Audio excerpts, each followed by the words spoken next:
कोई डाउट है क्या तुम्हारा?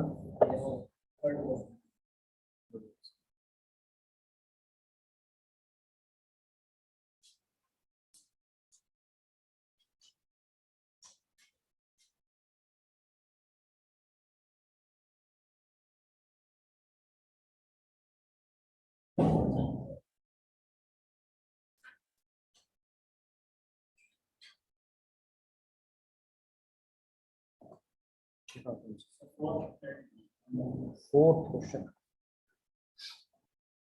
The weight of one molecule of compound is. कल दे यार, इसमें क्या परेशानी है?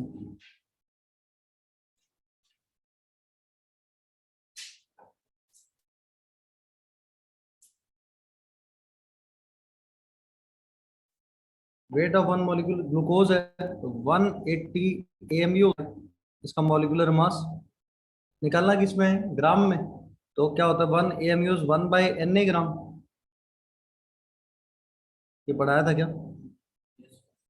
बस अब सॉल्व कर दे। 180 इंटू में 1/6.022 इंटू 10⁻³ ठीक है। तो अप्रोक्सीमेटली ये बन जाएगा 6×3=18 ये बन जाएगा 2.988 इंटू 10⁻⁻22 ग्राम। सही है। और बताओ मॉलिक्यूलर मास इसका C6H12O6 का। ग्लूकोज का मॉलिक्यूलर मास कितना होता है? 180।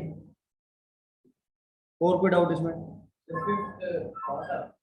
पांचवा अभी करना नहीं, पांचवा में ना ये सबसे लास्ट में लॉ लिखेंगे, लॉ ऑफ केमिकल कॉम्बिनेशन। उसमें लॉ ऑफ वॉल्यूम वाला कॉन्स्टेंट वॉल्यूम ना सबसे लास्ट में। एवोगैड्रोस लॉ बोलते हैं उसको।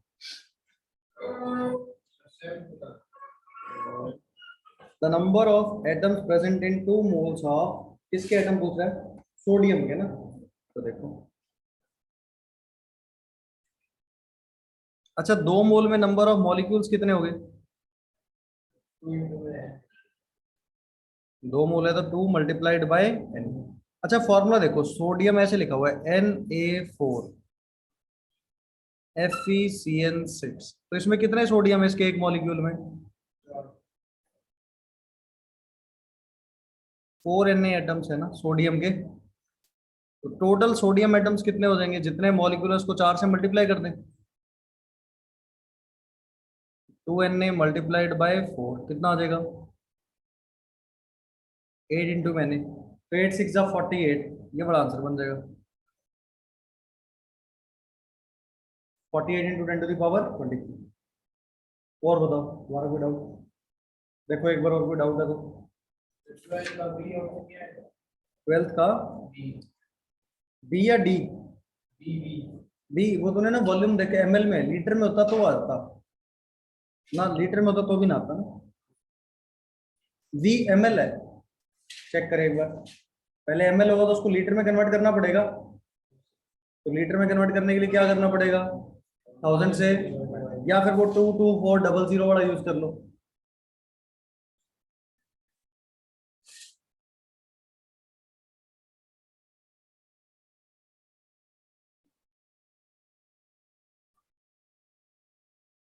बताओ और देखो हो जाएगा क्या 12 में? वॉल्यूम लीटर में लेना होता है ना जब भी नंबर ऑफ मोल निकालते हैं। करके बताऊंगा। क्वेश्चन नंबर 12 में वी ml गिवन है ना। तो सबसे पहले नंबर ऑफ मोल निकालेंगे। तो ये लिख लो सीधा 22400। तो 22.4 से 1000 से मल्टीप्लाई हो जाता तो ये नंबर ऑफ मोल आ गया। तो मास क्या होगा इसका? Number of mole multiplied by molar mass किसके बराबर आता है? वेट के बराबर। कितना ग्राम गिवन है? W। तो मोलर मास पूछ रहा है इसका, तो क्या बन जाएगा? W multiplied by 22400 divided by V। Answer क्या आ जाएगा इसका? D आ जाएगा ना। 5.6 लीटर। तूने यहाँ पे एटम निकालने हैं, तूने मॉलिक्यूल निकाले होंगे, तेरा आंसर 1/4 Na आ रहा है क्या? 1/1.50 और सी ऑप्शन है ना। ना Na की फॉर्म में बता, तूने Na की फॉर्म में नहीं करा। कैसे किया तूने? 5.6 लीटर है, मोल निकाल दे 1/4। ट्वेल्थ का ए बन रहा है क्या? डब्ल्यू बाय बी, हाँ ए बन रहा है, वो नीचे नहीं है ऊपर है। अरे मोल्स आगे 1/4, तो 1/4 इंटू में एन ए मॉलिक्यूल हो गए multiplied by 2, half N A answer आ जाएगा। तो इसका आंसर बन जाएगा बी ऑप्शन आ जाएगा 3.01 वाला। वो ऑक्सीजन क्या होती है? गैस, O2 होता है। और निकालने क्या ऑप्शन देख, एटम्स निकालने के, अपने को ऑक्सीजन के एटम, मॉलिक्यूल नहीं निकालने ना। अगर मॉलिक्यूल निकालने तो आंसर क्या होता? 1/4 एन ए। एटम निकालने तो एक मॉलिक्यूल में कितने एटम है? दो, तो दो से मल्टीप्लाई करना पड़ेगा।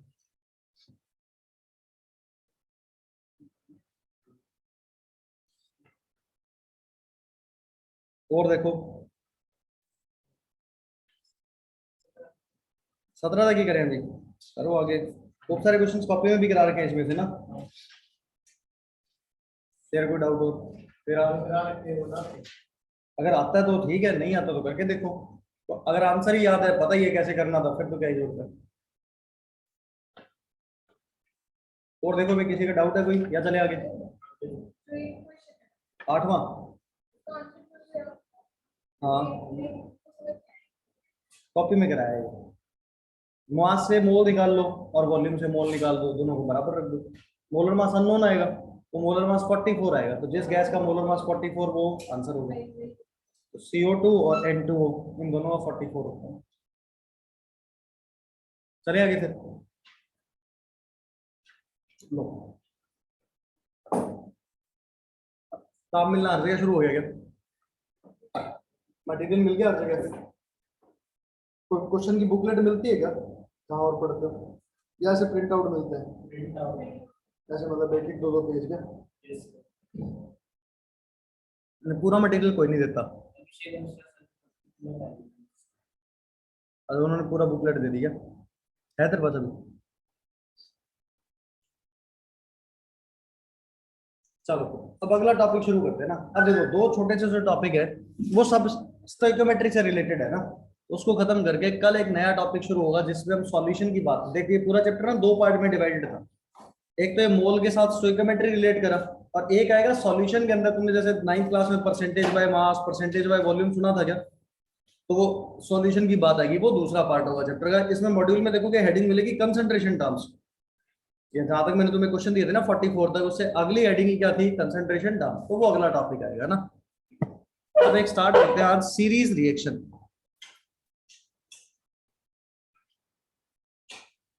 अच्छा, कुछ नहीं है सीरीज रिएक्शन, स्टोइकोमेट्री है, बस वो नाम ऐसा रख दिया।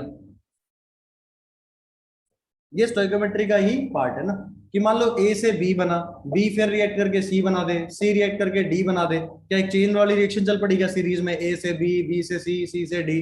तो अगर एक का अमाउंट गिवन हो, मोल दे दे, और लास्ट में जो फाइनल प्रोडक्ट होगा उसका मोल अपने से पूछ लेगा। तो यहाँ पे अगर कोई एग्जांपल लेके चले, मान लो ऐसे रिएक्शन लेके 2A प्लस B gives 3 times of C plus, ध्यान से सुनते चलना, एक बार सुन लो बाद में नोट करना। फिर ये सी रिएक्ट करा 2 टाइम्स ऑफ ई, एफ बना दे 2 टाइम्स ऑफ एफ प्लस जी। फिर ये एफ रिएक्ट करा इसके साथ, एच के साथ क्या, मतलब जी तो हो गया, एच के साथ रिएक्ट करा देते हैं, आई और जे बना देते हैं। कैसे खूब लंबी रिएक्शन, तीन बना दी हमने। ए और बी कंबाइन करा, क्या बन गया? C D. सी फिर ई के साथ कंबाइन करा, क्या बना दिया? एफ और जी।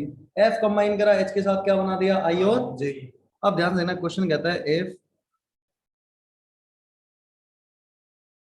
4 mole of A are taken, हाँ मतलब बाहर से और रिएजेंट ऐड कर दिया। प्रोडक्ट बने थे सी और डी, उसमें से एक सी था, हमने बाहर से डब्बे में से ई ऐड किया, सी ई के साथ रिएक्ट करके क्या बना दिया? एफ और जी। फिर प्रोडक्ट में एफ जी आ गया, फिर हमने बाहर से एच ऐड किया, एफ और एच कंबाइन करके क्या बना दिया उसने? आई और जे। तो रिएक्शन चलती रही क्या? तो यहाँ बोला 4 mole of A are taken and B is in excess, मतलब बी जितना चाहिए एक्सेस में है, मतलब एक्सेस रिएजेंट है, उसका कोई रोल नहीं है। Calculate number of moles of I and J form. कि कितने मोल्स आई के बनेंगे, कितने मोल्स जे के बनेंगे। अब सुनना एक बार बात, क्या बेसिक क्वेश्चन स्टोइकोमेट्री का ही है ये? देखो अगर इसके कितने मोल लिए हमने, 4 मोल, तो लिमिटिंग तो यही है। क्या लिमिटिंग से हम डिसाइड करेंगे कितने मोल सी के बनेंगे, कितने मोल डी के? अब ध्यान से देख के बताओ, यहाँ पे ए का कोफिशिएंट कितना है, सी का कितना है? अब डायरेक्टली अब लिख लिख के नहीं देखेंगे, अब सीधा सोचेंगे 2 मोल से कितने मोल बनते हैं सी के, 3। अब नोस कितने मोल है, 4, तो 4 से कितने बनेंगे? डायरेक्ट लिख सकते हैं, बताओ। उधर देखो 2 से कितना डी का बनना चाहिए था, 1, तो 2 से 1, तो 4 से कितने बनेंगे, 2। बताओ यहाँ तक बात सही है, आधे बनने चाहिए थे। अब देखो सी के 6 मोल अगर बने तो वही 6 मोल अगली रिएक्शन में यूज होने वाले, वही 6 मोल क्या होंगे अगली रिएक्शन में यूज। अब देखना उससे कोई मतलब नहीं है कि वहां पे सी का कोफिशिएंट 3 था, यहाँ पे सी का कोफिशिएंट 1 है। तो अगर 6 मोल बने तो 6 मोल ही अगली रिएक्शन में क्या होंगे, यूज होंगे। तो ऊपर से जो 6 मोल बने, 6 मोल उतार के यहाँ लिख दो, लिख सकते हैं। अब यहाँ चेक करो सी का कोफिशिएंट कितना है, यहाँ पे कितना है। तो अगर सी का 1 मोल होता है, एफ के कितने बनते हैं, 2। तो अगर इसके 6 तो कितने बनेंगे, 12। तो 1 से 2 तो 6 से कितने, 12। तो हम डायरेक्ट लिख सकते हैं कि एफ के कितने मोल बन गए। अच्छा जी के बताओ खुद, अब सोच के कितने मोल बनेंगे। 1 से 1 तो 6 से 6। अच्छा अब जी के मोल का तो कोई यूज ही नहीं है, अगली रिएक्शन में कौन यूज हो रहा है, एफ। तो एफ के कितने मोल बने थे, 12। क्या 12 अगले में यूज हो जाएंगे क्या? अब बताओ यहाँ पे इसके कितने मोल थे, 3 होते तो इसका कितना बनता, 1। 3 से 1 तो 12 से कितने बनेंगे, 4। इतनी बात समझ आती है तुम्हें, तो 12 से कितने बन जाएंगे, 4। बहुत बढ़िया। इधर देखो 3 इसके होते तो इसके कितने बनते, 2। तो अब कितने बनते, ध्यान से सोचो। 3 से कितने बनते हैं, 2। तो 1 से कितने बनते, 2/3। तो 12 से कितने बनते, 2/3 इंटू में 12। ये बनते ना 2/3 इंटू 12, कितने बनते, 8। एक बार ये चीज सोचो, क्या ये तुम सोच सकते हो क्या रिएक्शन के नीचे लिख के? अब क्या बार बार ऐसे लिखने की जरूरत नहीं है, जैसे हम पहले लिखते थे 1 मोल of A gives 2 moles of 3, फिर इससे ये, तो वो तो लिखने की जरूरत नहीं, अब डायरेक्टली रिएक्शन देख के लिख सकते हैं। तो यहाँ से आंसर क्या आ गया, number of mole of I form.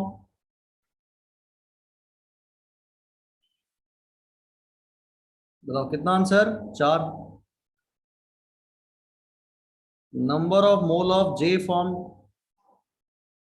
कितना आ गया, क्या यही निकालना था अपने को, आंसर आ गया।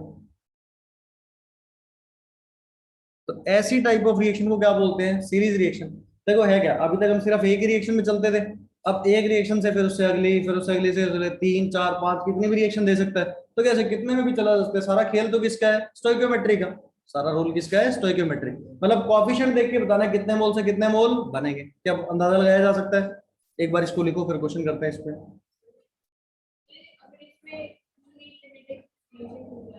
हाँ वो तो ई का अमाउंट ही नहीं गिवन, जिसका अमाउंट ही नहीं गिवन तो उसकी तो बात ही नहीं करनी।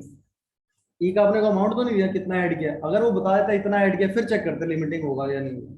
तो अगर जो चीज गिवन नहीं है तो फिर उसको क्या मानते हैं हम, एक्सेस में ही है वो। मैंने वो बी भी लिख दिया एक्सेस में, वो नहीं भी लिखा होता तो भी मानते हैं उसको ना।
नहीं अभी देख ऑब्जेक्टिव में करते हैं। आजकल इंटीजर भी क्वेश्चन आते हैं ना, क्वेश्चन करते हैं कैसे।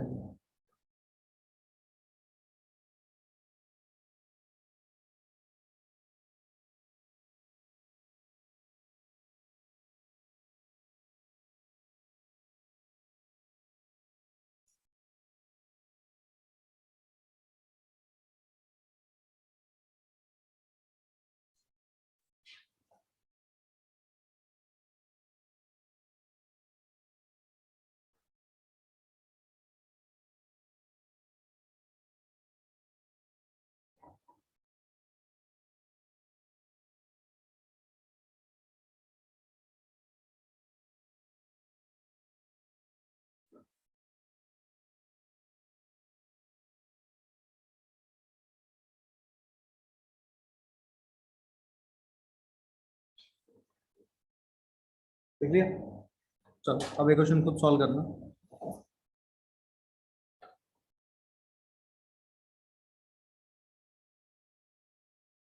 Sulphur plus 8 times of O2 gas, अबे बैलेंस करके गिवन है इक्वेशन ना, 8 टाइम्स ऑफ SO2 गैस। मैं स्पेस नहीं छोड़ रहा, दोबारा लिख लेंगे क्वेश्चन चाहे ना। O2 gas gives 2 times of SO3 gas.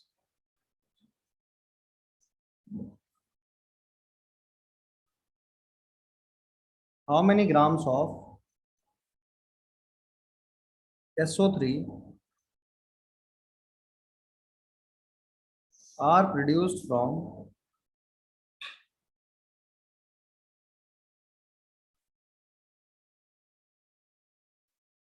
1 mole of acid?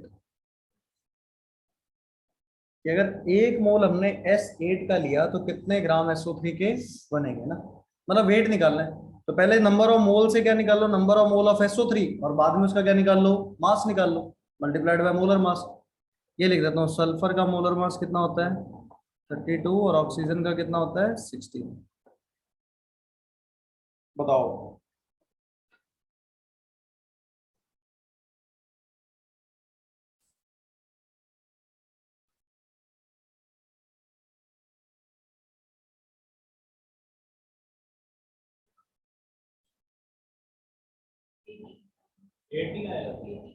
Eighty बस, 80 ग्राम क्या हो गया, कैसे एक ही मोल आ रहा है तुम्हारा SO3 का क्या? ध्यान से देखो, तसल्ली से देखो, रिएक्शन देखो ध्यान से, क्या लगता है क्या आंसर होना चाहिए, निकालो एक बार। 10 तो किसी बात से नहीं आ सकता, 10 का क्या हिसाब है, एक मोल है S8 का। तुम तुक्के क्यों मार रहे हो, तुम लिख के देखो पहले, नंबर ऑफ मोल निकालो SO3 के। वन आया, कैसे आया वन?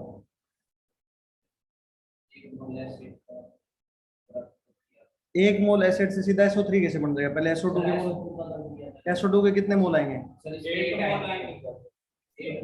हाँ तो फिर 1 मोल क्यों कर रहे हो, 8 मोल आए ना, सेम ही आएंगे फिर। तुम आंसर बता रहे हो 1 मोल का मास, 8 मोल का मास नहीं निकालना पड़ेगा। ध्यान से देखो, रिएक्शन लिखा करो, तुमने पता है जल्दबाजी करी। ये लिखते 8 times of O2 gas gives, फिर थोड़ा स्पेस छोड़ लेते। क्या सीरीज रिएक्शन का क्वेश्चन है क्या, कि SO2 बना था वो फिर उससे आगे क्या रिएक्ट कर रहा था। अब देखो इसका कितना मोल है, चेक करो, इसका 1 मोल है क्या, इसका कोफिशिएंट कितना है एसिड का 1, इसका कितना है 8, तो 1 मोल से कितने मोल, 8 मोल, तो लिखने हैं इसके कितने मोल बने। चलो तो यहां तक सही है क्या? अब इसके 8 मोल, तो बताओ SO3 के कितने बनेंगे?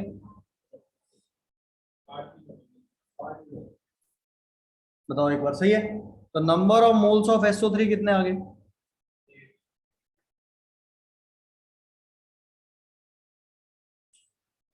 बताओ सही है? अगर नंबर ऑफ मोल्स है तो मास निकाल सकते हैं। कैसे निकालोगे? Multiplied by molar mass. इसका मोलर मास कितना होगा? 80।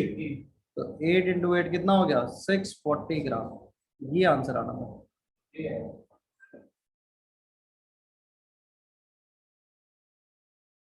समझ आ रही है बात? पहले हमेशा रिएक्शन के नीचे मोल लिख लो, निकाल लो कितने मोल बनेंगे ना। नोट करो इसको, और ऐसे ही नोट करो स्टेप बाय स्टेप, ताकि जब दोबारा कॉपी देखो तो पता चले ना।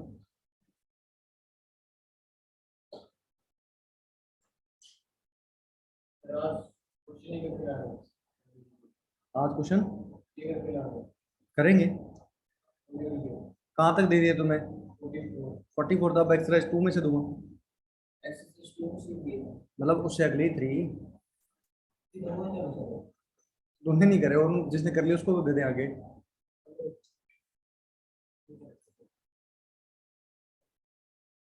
अभी तो वही पार्ट चल रहा है स्टोइकोमेट्री वाला ना।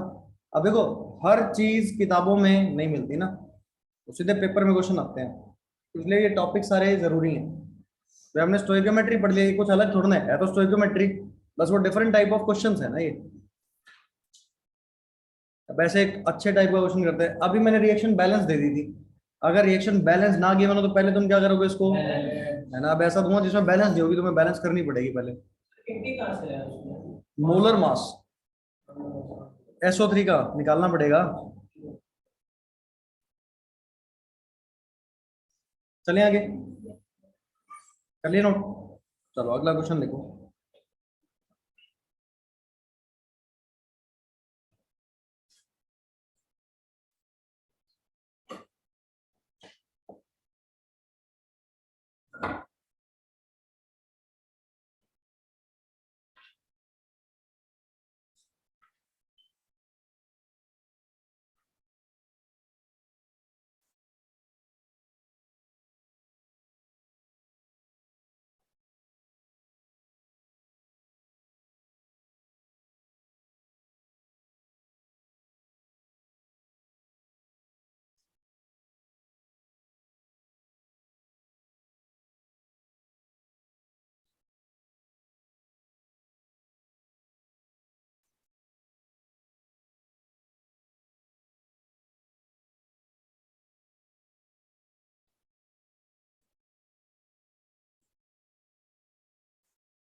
उल्टा सवाल हो गया, मतलब HNO3 के मोल्स गिवन है और किसके पूछ रहा है? NH3। मतलब ऐसे उल्टा चलना पड़ेगा रिएक्शन में। मोल्स नहीं, मतलब मास गिवन है HNO3 का, तो पहले इसके मोल्स निकाल लेंगे। नाइट्रोजन का मोलर मास होता है 14, हाइड्रोजन का 1, ऑक्सीजन का 16। करो सॉल्व। पहले तो बैलेंस करना पड़ेगा, इक्वेशन बैलेंस नहीं है।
क्लास थोड़ी बैलेंस नहीं हो रही क्या? कैसे, कुछ खतरनाक है क्या? यहाँ पे 4 है।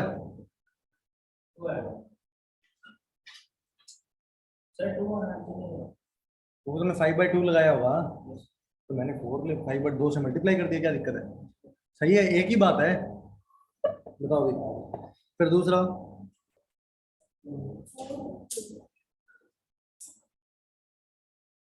चेक करो, सही है। तुमने बैलेंसिंग में भी गड़बड़ करी है क्या? अगला बताओ। अगला नहीं हो रहा क्या?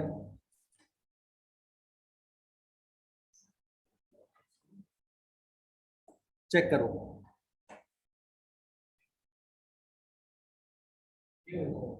बैलेंस नहीं है। क्यों नहीं है, क्या परेशानी है? तो इधर भी तो एनओ में भी एक है, 2 और 1 3, उधर भी 3। ऑक्सीजन 6 और 1 7, 3 2 6 और 1 7। सही है। हाइड्रोजन 2 बैलेंस है। क्या परेशानी है इसमें? है कोई परेशानी इसमें? कहाँ पे? हाँ बिल्कुल।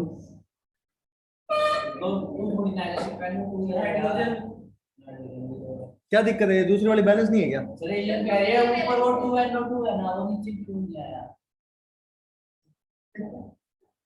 अच्छा, वही 2NO2 आना चाहिए था ऐसा नीचे, ये क्यों इसने कहा NO2 यूज होगा, दो तो कोफिशिएंट है उसका, NO2 आएगा ना।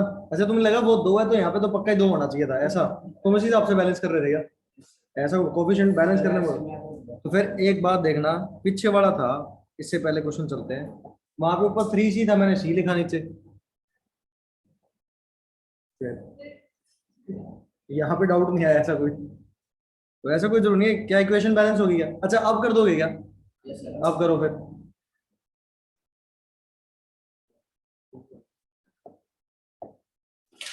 अब तो इक्वेशन बैलेंस कर दिया, अब तो कर सकते होगे।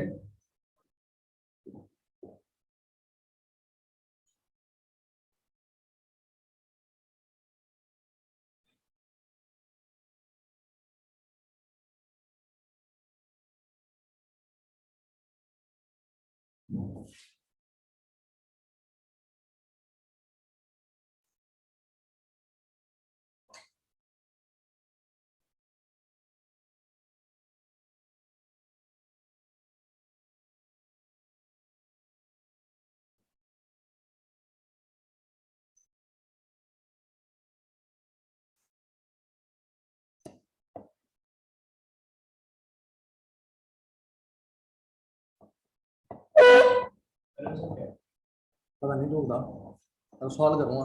तेरा कितना? 3/2। वो तुमने निकालना है।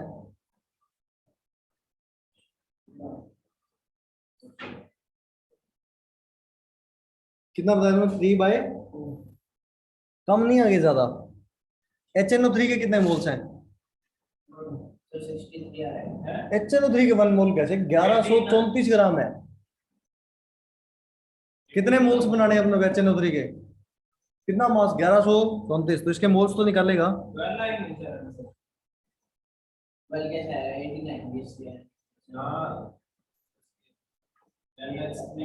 पहले एक बार चेक करो, 1134, इसका मोलर मास 63 है क्या? करना, इसको डिवाइड कितना बनता है? 18। अब तो कर सकते होगे, ऐसे उल्टे चलते रहो।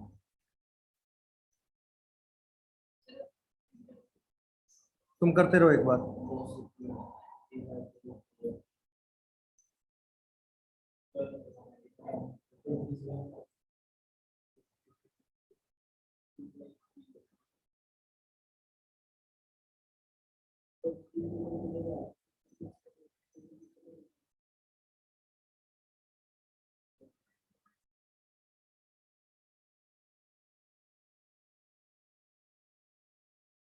तो ना, इधर से इधर जा रहा है तब 12 बता रहा है, इधर से इधर जाना है। 20।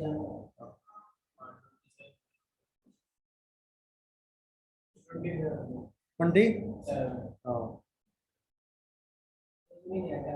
तेरे को HNO3 मोल पता चल गया? अरे ये मास दिया था क्वेश्चन में, गिवन मास बाय कितने मोल आ गए। अब ये 18 उल्टा चल रहा है। अच्छा एक बात था, अब तूने बताना है, देखता रहियो। इसका कोएफिशिएंट कितना है, इसका कितना है, उसके 2 मोल तो इसके कितने मिलते हैं, 3 होते। तो उसका एक तो इसके कितने होते हैं, 3/2। और कितने अपने पास, कितना बन गया,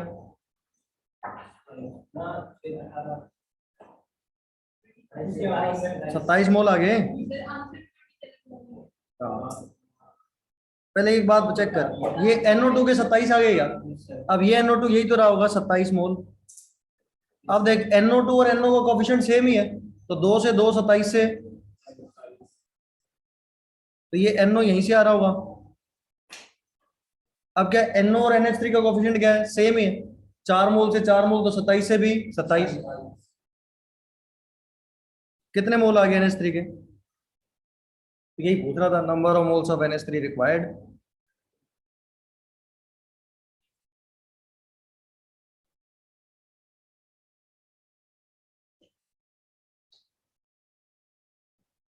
देखो इक्वेशन बैलेंस में दे भी सकता था ना, पर मैं चाहता कि तुम बैलेंस करो, क्योंकि मान लो पेपर में बैलेंस नहीं आई फिर तो फंस जाएंगे।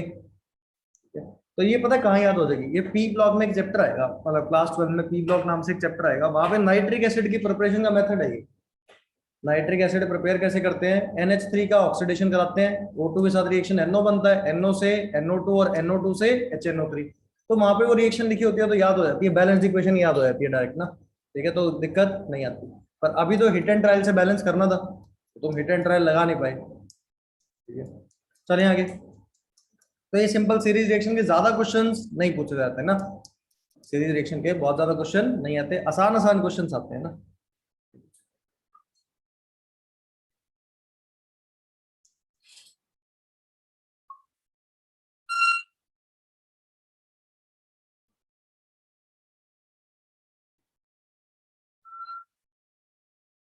देख लिया, अगली हेडिंग डालो, मिक्सचर एनालिसिस।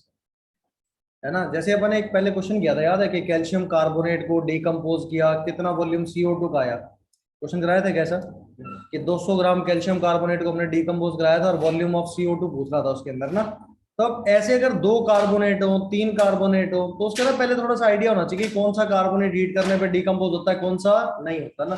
तो वो पढ़ते हैं मिक्सचर एनालिसिस नाम से ना। ये चलाऊं आगे भी,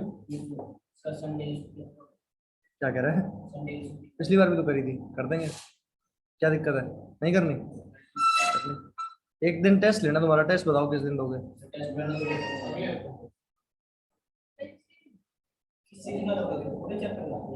यहाँ स्टोइक्योमेट्री तक,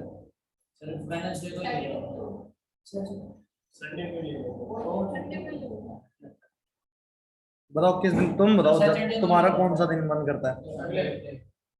अगले हफ्ते, अभी तो शुरू है हफ्ता, तो अगले हफ्ते में चला गया। सिंपल यही मोल निकालने, कितने मोल से कितने मोल बनेंगे रिएक्शन में, बहुत बेसिक सा पेपर। हाँ बताओ, अभी सैटरडे सभी तैयार हैं क्या, सैटरडे ले लें। 25 क्वेश्चन 1 घंटा, स्टोइक्योमेट्री तक। ये आज वाला लेक्चर, आज से पहले परसेंटेज यील्ड भी छोड़ के, परसेंटेज यील्ड हेडिंग डाली थी ना कॉपी में, उससे पहले वाला सारा, मतलब कल वाला लेक्चर छोड़ दो, आज वाला लेक्चर छोड़ दो, उससे पहले तक का। है ना, नंबर ऑफ मोल वाले फॉर्मूले पे 3 फॉर्मूले, number of particle by Na, given mass by molar mass, volume वाला, वेपर डेंसिटी की थोड़ी सी कहानी, और स्टोइक्योमेट्री कितने मोल से कितने मोल बने, इस पे बेस ना। हाँ लिमिटिंग रेंज बताएगा, ऑब्जेक्टिव क्वेश्चन, ऑब्जेक्टिव पेपर 25 सही है, 25 आएंगे वहां पे 1 घंटे में ना। तो अगर 1 घंटे में 25 आएंगे तो हाँ भी, पर तुम्हें 1 घंटा भी लगेगा। हाँ 1 घंटा भी नहीं लगेगा तुम्हें उस क्वेश्चन को सॉल्व करने में। आसान आसान से मान लो ये करना है, गिवन मास में मोलर मास, इसमें क्या कितने मिनट लगते होंगे, आधा सेकंड, 1 सेकंड कर लो डिवाइड करने में। ऐसे ऐसे क्वेश्चन में क्या टाइम लगता है। तो सैटरडे करते हैं अपन डन ना, यहाँ लिख देता हूँ मैं।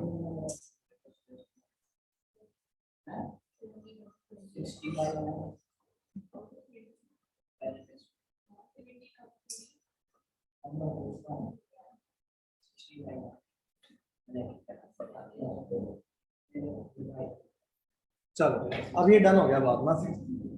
चलो आगे देखो, फिर मिक्सचर एनालिसिस में थोड़ी सी बात करते हैं। देखो पीरियोडिक टेबल में तुमने ना पिछली क्लास में दो ग्रुप पढ़े थे। जैसे ग्रुप वन कौन सा था, जिसमें लिथियम सोडियम पोटेशियम ये थे। Group two beryllium magnesium calcium, याद है क्या? तो हम बात करेंगे ग्रुप वन के एलिमेंट्स की।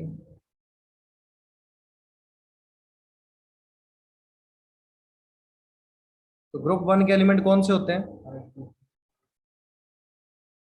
Sodium potassium. आरबी क्या होता है? रुबीडियम। और सी एस क्या होता है? सीजियम। मतलब हाइड्रोजन ग्रुप वन का एलिमेंट है, पर वो मेटल नहीं है। हाइड्रोजन का कार्बोनेट की बात नहीं करेंगे ना। तो ग्रुप वन में अल्कली मेटल बोलते हैं इनको, शॉर्ट फॉर्म में। सुना तुमने कभी ऐसा? हाइड्रोजन मेटल नहीं होता, इसलिए उसको कंसिडर नहीं करते। अब देखना, इसमें कहता है ग्रुप वन के जितने भी कार्बोनेट होंगे ना, वो कोई भी हीट करने में डिकम्पोज नहीं होता, सिर्फ लिथियम होता है।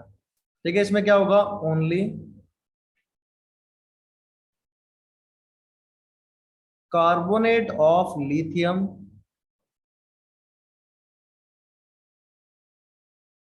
decomposes on heating। कि हीट करने पे सिर्फ लिथियम का कार्बोनेट क्या होता है? डिकम्पोज। लिथियम कार्बोनेट का फॉर्मूला क्या होगा? Li2CO3। अच्छा, हीट का सिंबल ऐसे ट्रायंगल लगा देते हैं ऊपर, तो ये क्या बनाता है? ऑक्साइड और साथ में CO2।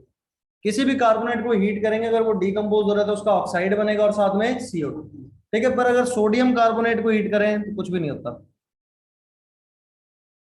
मतलब ये डिकम्पोज नहीं होगा। इसका नहीं है कि ऑक्साइड और CO2 बना दें। तो सोडियम कार्बोनेट हीट करने पे टूटता नहीं है। पर एक इंपॉर्टेंट चीज होती है, सोडियम बाइकार्बोनेट सुना है क्या तुमने? 10th क्लास में कंपाउंड होता था बेकिंग पाउडर, याद है? वो क्या करता था, कोई भी खाने वाले आइटम में डालते थे, सॉफ्ट कर देता है। क्यों ऐसा? क्योंकि जैसे इसको हम हीट करते हैं ना, ये क्या बनाता है? सोडियम कार्बोनेट, साथ में CO2, और साथ में क्या बनाता है? ठीक है, तो CO2 गैस है, तो वो क्या करता है? फूड आइटम को सॉफ्ट कर देता है ना। तो ग्रुप वन में सिर्फ कौन डिकम्पोज होता है? लिथियम कार्बोनेट डिकम्पोज होता है। कोई सोडियम पोटेशियम इनके कार्बोनेट हीट करने पे डिकम्पोज नहीं होंगे। पर सोडियम का जो बाइकार्बोनेट है, उसको जब हीट करते हैं तो क्या बनाता है? सोडियम कार्बोनेट, CO2 और साथ में H2। ऐसे अगर बात करें ग्रुप टू के एलिमेंट्स की,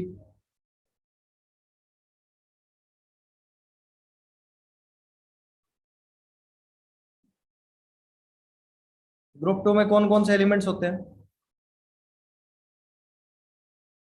बेरिलियम,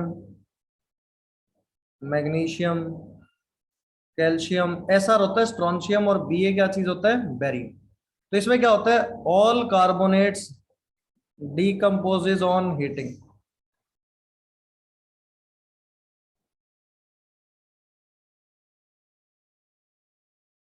ये सारे, इन सभी के कार्बोनेट हीट करने पे क्या होते हैं? डिकम्पोज। जैसे मैग्नीशियम कार्बोनेट है, अगर इसको हीट करें तो क्या बना देगा? मैग्नीशियम ऑक्साइड और साथ में CO2।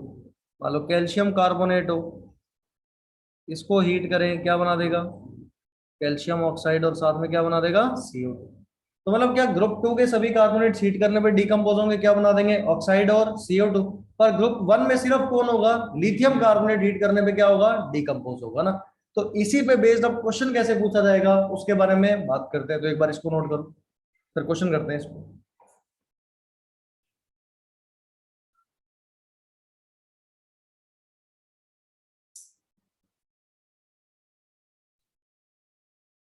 थोड़ा जल्दी लिखोगे तो आज एक टॉपिक हो रहा है, उसको खत्म कर लेंगे ना।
Na2CO3 का क्या मतलब, कोई भी रिएक्शन काटा मारा वो हीट करने में डिकम्पोज नहीं होता।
देख लिया, चले आगे। चलो इस पे क्वेश्चन देखना कैसे आता है। देखिए एक ही क्वेश्चन मैं करा देता हूँ ना, मतलब उसी टाइप का क्वेश्चन आएगा, उससे अलग कुछ आ भी नहीं सकता, एक ही टाइप का क्वेश्चन बनता है इस पे ना।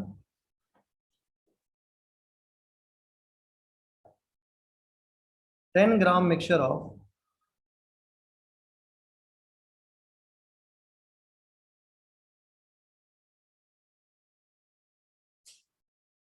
Magnesium carbonate and sodium carbonate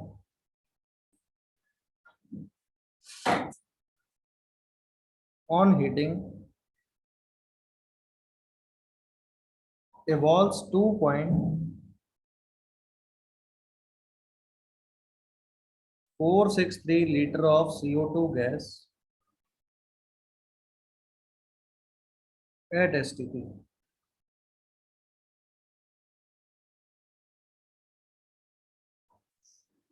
Calculate percentage weight of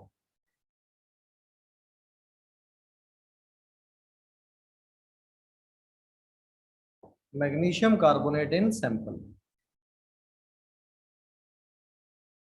इस सैंपल में मैग्नीशियम कार्बोनेट का कितना परसेंटेज होगा, मतलब परसेंटेज बाय वेट। अब देखो एक बार, दो चीजें हैं मिक्सचर में, मैग्नीशियम कार्बोनेट और सोडियम कार्बोनेट। अगर मैग्नीशियम कार्बोनेट को हीट करें तो क्या होगा, किसमें टूट जाएगा, मैग्नीशियम ऑक्साइड और साथ में CO2। पर अगर मैं सोडियम कार्बोनेट को हीट करूं तो कोई भी रिएक्शन यहाँ पे नहीं होता, मतलब जितना भी CO2 आ रहा है सारा कहां से आ रहा है, MgCO3 से। अब अगर रिएक्शन बैलेंस है, जितने मोल CO2 के होंगे उतने ही मोल्स किसके होंगे, MgCO3 के। भाई CO2 का कोफिशिएंट 1, MgCO3 का भी कोफिशिएंट क्या है 1। तो अगर मेरे को वॉल्यूम ऑफ गैस गिवन है तो मैं क्या नंबर ऑफ मोल निकाल सकता हूँ, number of moles of CO2 आएगा गिवन वॉल्यूम डिवाइडेड बाय, ना जब सॉल्व करेंगे तो आएगा 0.11 आता है, कितना था 0.11। अच्छा जितने मोल CO2 के वो सारे मोल किसके रहे होंगे, MgCO3 के। Number of moles of magnesium carbonate कितना हो जाएगा, नंबर ऑफ मोल्स इसके बराबर ही जितने CO2 के थे।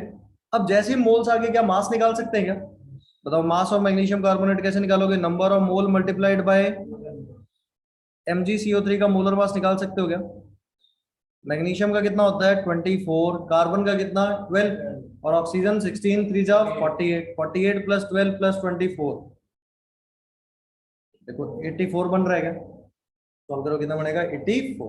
तो ये आएगा 9.24 ग्राम,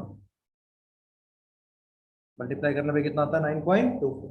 अब देखो 10 ग्राम मिक्सचर में इसके मैग्नीशियम कार्बोनेट कितना है 9.24। तो अगर मेरे को कभी ये निकालना हो percentage weight of magnesium carbonate, कैसे निकालोगे, क्या mass of magnesium carbonate divided by total mass of mixture multiplied by 100, कितना बन गया ये,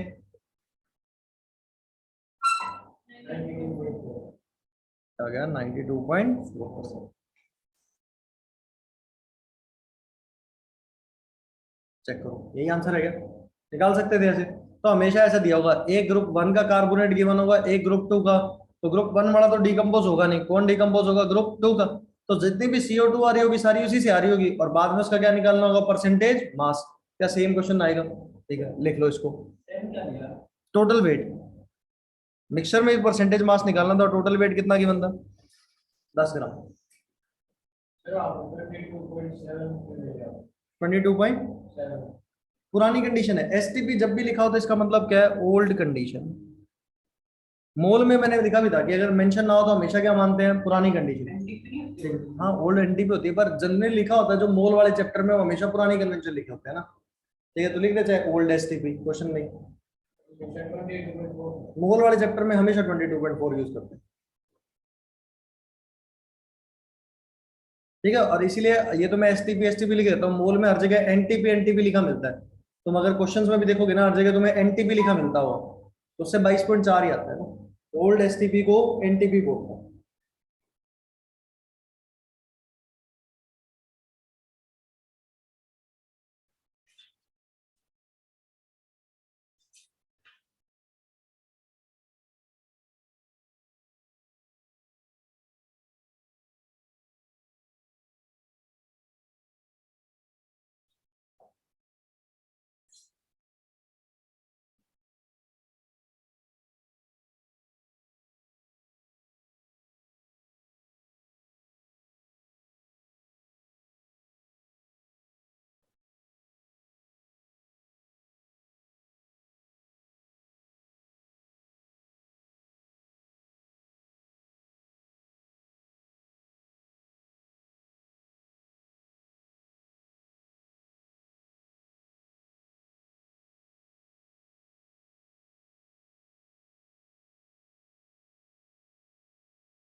लिख लिया।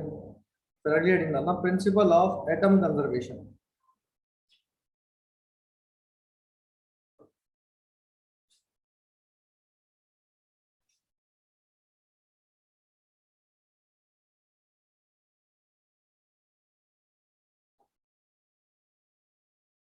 ये नोट कर लिया सभी ने क्या?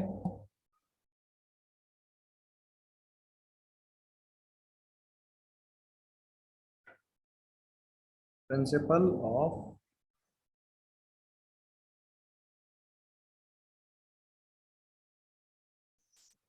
Atom conservation, POAC। तो प्रिंसिपल ऑफ एटम कंजर्वेशन क्या कहता है कि किसी भी केमिकल रिएक्शन में एटम हमेशा क्या रहते हैं, कंजर्व। यानी कि जितने एटम पहले रहे होंगे किसी एलिमेंट के, उतने रिएक्शन के बाद में रहे होंगे, वो चेंज नहीं होते ना। तो हम ये बोल सकते हैं atoms can neither be created nor be destroyed in a chemical reaction. तो ये मेन प्रिंसिपल है ना इसका। प्रिंसिपल क्या है, atom can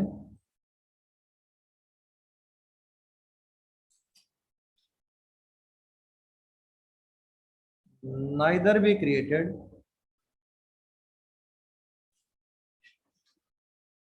nor be destroyed in ए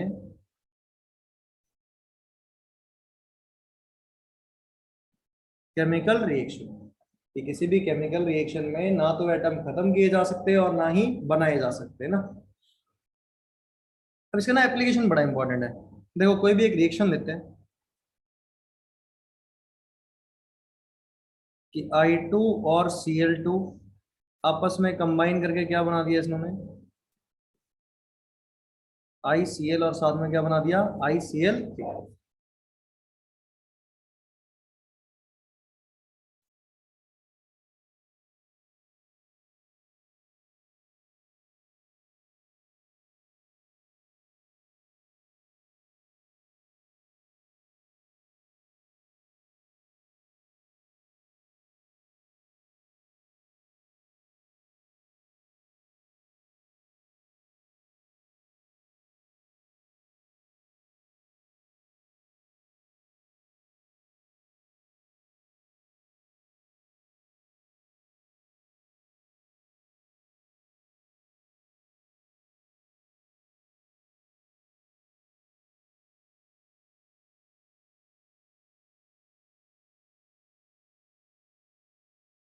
एक केमिकल रिएक्शन ले लिया, I2 plus Cl2 gives ICl, और क्या बना रहा है, ICl3, और हमने बोल दिया रिएक्शन क्या हो रही है,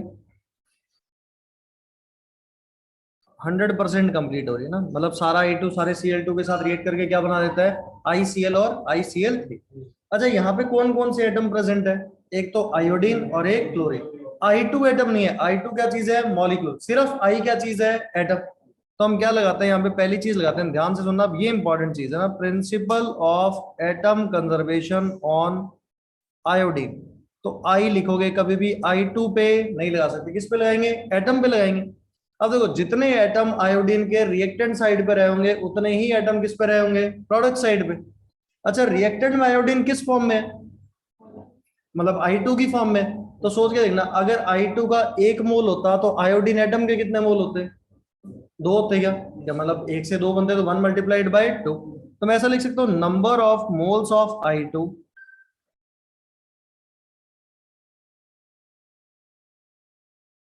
× 2। ध्यान से सुनना, क्या ये total number of moles of iodine atom on reactant side हो गया क्या, क्या सारे रिएक्टेंट साइड, अब ये जितने भी थे वो सारे किसके बराबर रहे होंगे, प्रोडक्ट साइड के बराबर।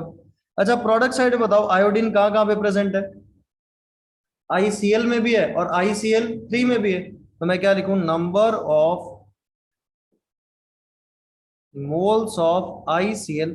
अच्छा बताओ, ICl में कितने आयोडीन है, एक, तो मल्टीप्लाई किससे होगा, 1 से। फिर जितने मोल ICl के उतने मोल किसके, आयोडीन के, प्लस क्या लिखोगे, number of moles of ICl3, इसमें भी कितना आयोडीन है, 1। क्या देखो, जितने नंबर ऑफ मोल आयोडीन के रिएक्टेंट साइड पे, उतने ही क्या कर दिया हमने, बराबर किसके, प्रोडक्ट साइड के। यही करा हमने, मतलब एटम्स के neither be created nor be destroyed, जितने पहले थे उतने क्या रहे बाद में, कोई चेंज नहीं हुआ। अगर मैं प्रिंसिपल ऑफ एटम कंजर्वेशन लगा दूं किस पे, क्लोरीन पे, Cl पे, बताओ क्लोरीन रिएक्टेंट साइड पे किस फॉर्म में प्रेजेंट है, Cl2 की फॉर्म में। तो क्या करोगे, number of moles of Cl2। अच्छा, Cl2 में कितने क्लोरीन है, तो किससे मल्टीप्लाई कर दोगे, 2 से। अच्छा, रिएक्टेंट साइड का हो गया काम, प्रोडक्ट साइड में क्लोरीन ICl में भी और ICl3 में भी है। तो क्या लिखोगे, number of moles of ICl। अच्छा, ICl में कितना क्लोरीन है, तो multiplied by 1, plus number of moles of ICl3।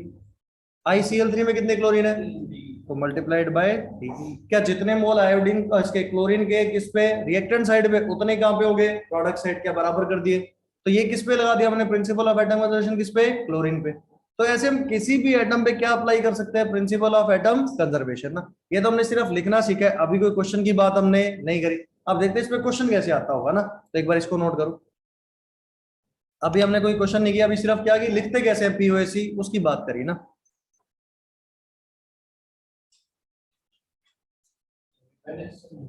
कौन सा, इक्वेशन बैलेंस की जरूरत ही नहीं है, बैलेंस ही कर देते हैं फिर तो स्टोइकियोमेट्री से सॉल्व कर लेते हैं।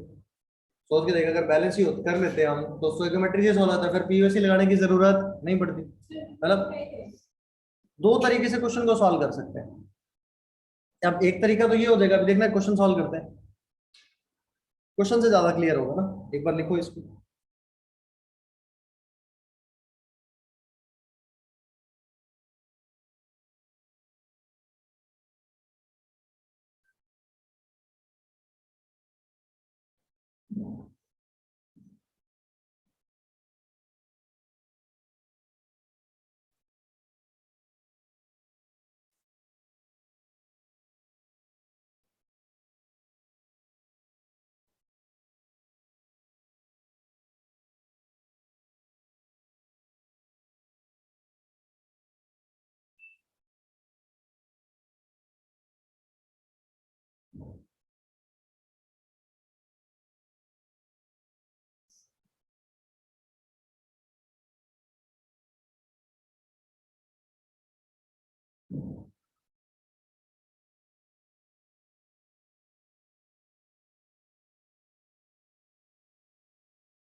नोट कर लिया तुमने? चलो आगे क्वेश्चन लिखें इस पे। क्वेश्चन लिखो। 25.4 ग्राम ऑफ I2। हाँ अभी क्वेश्चन उसी पे बेस क्वेश्चन ही तो कर रहे हैं, वही I2Cl2 वाला क्वेश्चन करते हैं। And 14.2 gram of Cl2 are made to react completely. ये दोनों कंप्लीटली क्या करते हैं, रिएक्ट करते हैं। तो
देख है ना भी।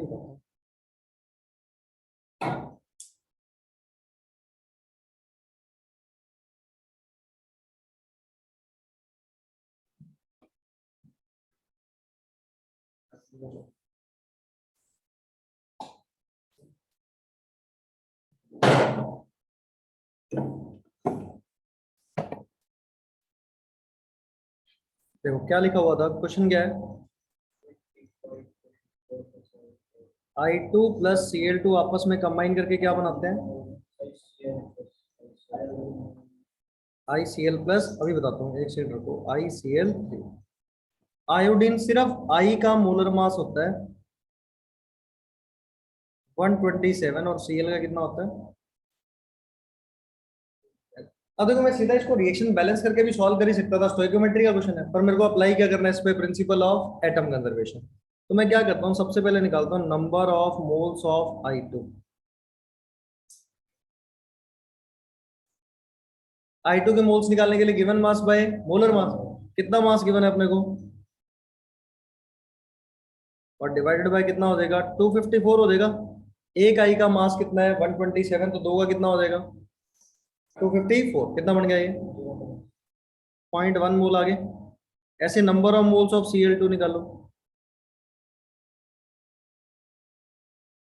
कितना बता रखा मास 14.2 क्या, डिवाइडेड बाय 71, कितने मोल हो गए। यहाँ तक सही है बात। अब देखो मैं लगाता हूँ प्रिंसिपल ऑफ एटमोजेशन, मेरे को आना है किस पे, आयोडीन पे और क्लोरीन पे। तो एक काम कर लेते हैं, ये लिख देते हैं number of moles of ICl formed, कितना मान लें, x मान लेते हैं, और number of moles of ICl3 formed कितना मान लेते हैं, माना जा सकता है, ये हमने अज्यूम कर लिया। अब एक बात हो, principle of atom conservation iodine पे लगाओ, क्या लिखा था हमने, नंबर ऑफ मोल्स ऑफ किसके, I2 के, मल्टीप्लाई किससे किया था 2 से, यही करोगे ना एक बार, तो अभी तो ऐसे लिखेंगे, इज इक्वल टू क्या था, नंबर ऑफ मोल्स ऑफ, किस में कन्वर्ट हो रहा है प्रोडक्ट साइड में, ICl में, कितना 1 multiply plus number of moles of ICl3, इसमें भी क्या करना पड़ेगा, मल्टीप्लाइड बाय 1। अच्छा पहले ICl लिख देते हैं, ठीक है। अब यहाँ बताओ इसमें I2 के कितने मोल है 0.1, तो 0.1 मल्टीप्लाइड बाय 2। ICl के कितने मोल्स हैं और इसके कितने हैं, क्या एक इक्वेशन होगी क्या, फिर ऐसे principle of atom conservation apply करो क्लोरीन पे, क्या लिखोगे? नंबर ऑफ मोल्स ऑफ किसके, Cl2 के, multiplied by 2। Number of moles of ICl, multiply क्या करोगे, क्लोरीन इसमें एक ही है क्या, plus number of moles of ICl3। ICl3 में कितने क्लोरीन है, 3। अब बताओ Cl2 के कितने मोल है तुम्हारे पास, 0.2। देखते हैं अभी, ये x हो गया और ये क्या हो गया, 3y। क्या दो इक्वेशन होगी क्या, इसको सॉल्व कर सकते हो, दोनों माइनस कर दो, क्या बन जाएगा, 2y इज इक्वल टू 0.2 हो जाएगा क्या, तो y की वैल्यू कितनी आ जाएगी, 0.1। तो x भी तो 0.1 ही आएगा फिर तो, दोनों 0.1 आता होगा। ठीक है, कर सकते हैं सॉल्व। अब देखो तुम सीधा इक्वेशन बैलेंस करके भी कर सकते थे, क्या ऊपर रिएक्शन बैलेंस करना तो आसान ही है, Cl2 आगे 2 लग जाता बस, Cl2 आगे क्या लग जाता, 2। तो इसके 0.1 मोल थे, उसके 0.1 और उसके भी 0.1 ही बनने थे, सीधा भी कर सकते थे। पर हमने क्या किया, इस पे apply principle of atom conservation ना। अब इसका ना ये इंपॉर्टेंट एप्लीकेशन नहीं है, क्वेश्चन ऐसा आएगा कई बार ना, रिएक्शन नहीं गिवन होगी, बिना रिएक्शन गिवन अगर कभी क्वेश्चन सॉल्व करना पड़े तो स्टोइकोमेट्री तो नहीं लगा सकते, फिर हमेशा ही क्या अप्लाई करना पड़ेगा, प्रिंसिपल ऑफ एटम कंजर्वेशन। तो वो देखते हैं कैसे अप्लाई होगा ना। जैसे यहाँ तो रिएक्शन गिवन ही थी, तो हमने आसानी से अप्लाई कर, स्टोइकोमेट्री से भी हो जाता, बल्कि ज्यादा आसानी से सॉल्व होता। पर ये सिर्फ पीओएसी लिखना सीख लिया हमने कि इस तरीके से हम इसको लिखते हैं ना। अब क्वेश्चन करेंगे इस पे एक और, तो एक बार ये नोट करो, क्या दो इक्वेशन बनानी तो हमने पहले भी सीखी थी, आयोडीन और क्लोरीन वाली, वही दोबारा अप्लाई करा हमने।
ठीक है, चलो अगला क्वेश्चन लिखो।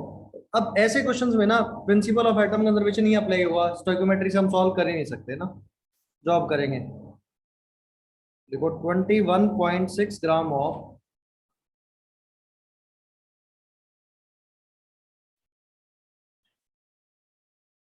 impure silver coin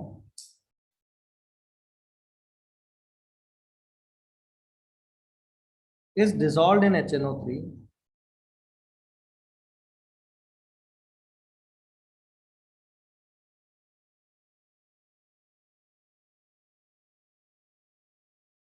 when NaCl is added to this solution.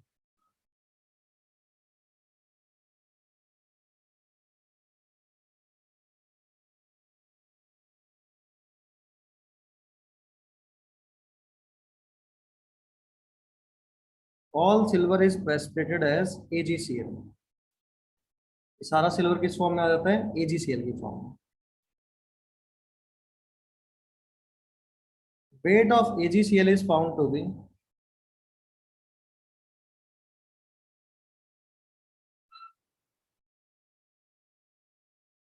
14.35 ग्राम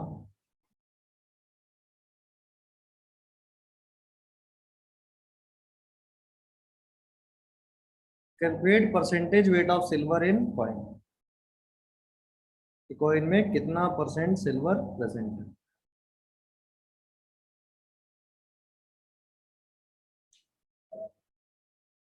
अब देखना यहाँ पे कोई रिएक्शन तो नहीं गिवन, पर एक बात बोल रहा है, कहता है जितना भी सिल्वर प्रेजेंट था वो सारा किस फॉर्म में चला गया, AgCl की फॉर्म में।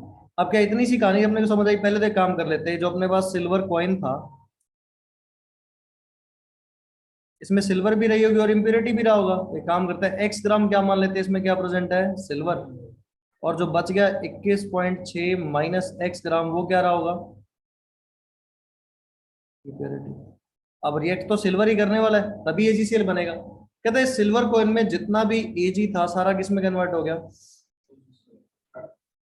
चेक करो सही है क्या, प्रिंसिपल ऑफ एटम कंजर्वेशन लगा सकते हैं। तो अगर लगाए POAC किस पे अप्लाई, किस पे करोगे, सिल्वर पे, तो क्या लिखोगे, number of moles of Ag। क्या रिएक्टेंट साइड में सिल्वर Ag की फॉर्म में था, प्रोडक्ट साइड में किस फॉर्म में प्रेजेंट है, AgCl की फॉर्म में, तो वो क्या होगा, number of moles of AgCl, और मल्टीप्लाई किससे करना पड़ेगा, 1 से, AgCl में एक ही है सिल्वर, फिर दिया यहाँ पे। अच्छा एक बात होगा, सिल्वर का मोलर मास होता है 108 और क्लोरीन का होता है 35.5। अब एक बात देखो, सिल्वर के मोल्स कैसे निकालने, इसका कितना वेट था तुम्हारे पास, x ग्राम ही था क्या, तो मोल्स कितने हो जाएंगे, x by 108 is equal to, अच्छा number of moles of AgCl बताओ कैसे निकालोगे, कितना मास गिवन है, बोल रहे क्वेश्चन में देखो 14.35, हाँ मास कितना गिवन है 14.35, मोलर मास कितना होगा 108 प्लस 35.5 कितना होता है 143.5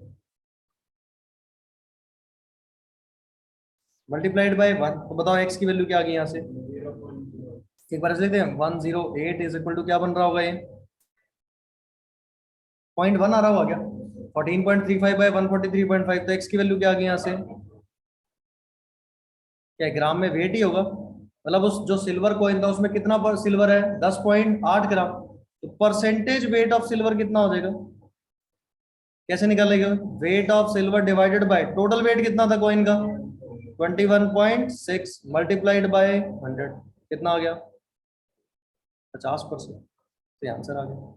देखो इसमें तो अब रिएक्शन गिवन ही नहीं थी, स्टोइकोमेट्री तो अप्लाई नहीं कर सकते थे, यहाँ पे क्या स्टोइकोमेट्री लगा सकते थे क्या, पॉसिबल नहीं था, तो यहाँ क्या लगाना पड़ेगा, प्रिंसिपल ऑफ एटम कंजर्वेशन।